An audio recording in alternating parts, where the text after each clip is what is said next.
लोबान का प्रयोग भूल कर भी न करें। आजकल मार्केट में अनेक सनातन कंपनियों के तरफ से भी लोबान धूप या अगरबत्ती बेचा जा रहा है। गलती से मैंने भी खरीद लिया और जलाता था क्योंकि इसकी सुगंध बहुत अच्छी थी, लेकिन बाद में पता चला कि लोबान कभी भी घर के अंदर या एक हिंदू धर्म का पालन करने वाले को नहीं जलाना चाहिए। लोबान का चलन मज़ारों की पूजा करने वाले लोगों ने फैलाया है। आप कहोगे कि फैलाने का क्या मतलब है? सबसे पहले तो आपने ये स्वीकार करना चाहिए कि सुगंध आदि का प्रयोग सनातन धर्म में भी होता है ताकि आपके इष्ट देव प्रसन्न हो सकें, जैसे कि धूप, घी, शहद, केसर, अगर, तगर, चंदन, इलायची, जायफल, जावित्री, छड़ीला, कपूर, कचरी आदि। आरती दिखाने का कार्य भी यही होता है कि कपूर से निकला धुआं घर के कोने कोने में फैल जाए और नेगेटिविटी खत्म हो। अब देखना चाहिए कि लोबान का उपयोग कहां पर होता था। लोबान का उपयोग मज़ारों पर होता था और आज भी होता है। मज़ार यानी मुर्दा जो वहां दफन है, यानी मुर्दे को जगाने हेतु या उसकी शक्ति का उपयोग करने हेतु यह किया जाता है। मुर्दा यानी प्रेत योनि के लोग।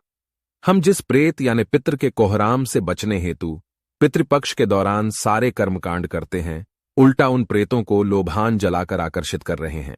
मज़ार यानी मुर्दा जो वहां दफन है, यानी मुर्दे को जगाने हेतु या उसकी शक्ति का उपयोग करने हेतु यह किया जाता है। मुर्दा यानी प्रेत योनि के लोग।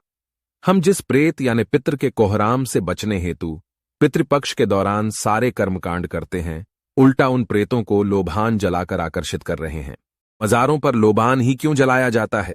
क्योंकि लोबान के सुगंध से सैयद प्रसन्न होते हैं, पीर प्रसन्न होते हैं, जिन्नात प्रसन्न होते हैं और धीरे धीरे क्या होगा, आपके घर से आपके कुल देवी या देवता हट जाएंगे, वह गलत शक्तियों का डेरा लगना शुरू हो जाएगा। इसका मतलब ये नहीं होता कि आपके ऊपर अचानक से कुछ आफत आ जाएगी।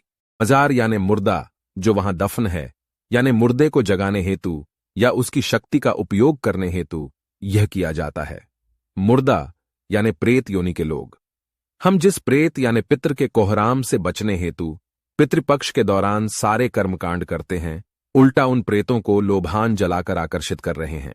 ये भी नहीं होगा क्योंकि जो बुरी शक्तियां आई हैं वह भी आपको बहुत तरह के फायदे पहुंचाती है, लेकिन 1-2 साल के बाद आपका बहुत बुरा हस्र होगा क्योंकि इन लोगों की भी कुछ इच्छाएं होती है जो आपको गलत करके भी पूरी करनी पड़ेंगी। बाद में लोग दलदल में फंसते जाते हैं। होता क्या है कि लोग मज़ारों पर जाते हैं, फिर वहां से कुछ फोटो, राख या तावीज या ऐसी चीज लाकर अपने पूजा घर में रख देते हैं। इसके बाद आपके साथ क्या होगा ये आपको अगले 3-4 सालों में समझ आ जाएगा या समझने लायक भी नहीं रह जाएंगे। कई लोगों की अकाल मृत्यु तक हो सकती है। फिलहाल इतना ही समझिए कि लोबान का उपयोग बिल्कुल ना करें। अगर ये जानकारी पसंद आई है तो चैनल को सब्सक्राइब करें। जय श्री राम।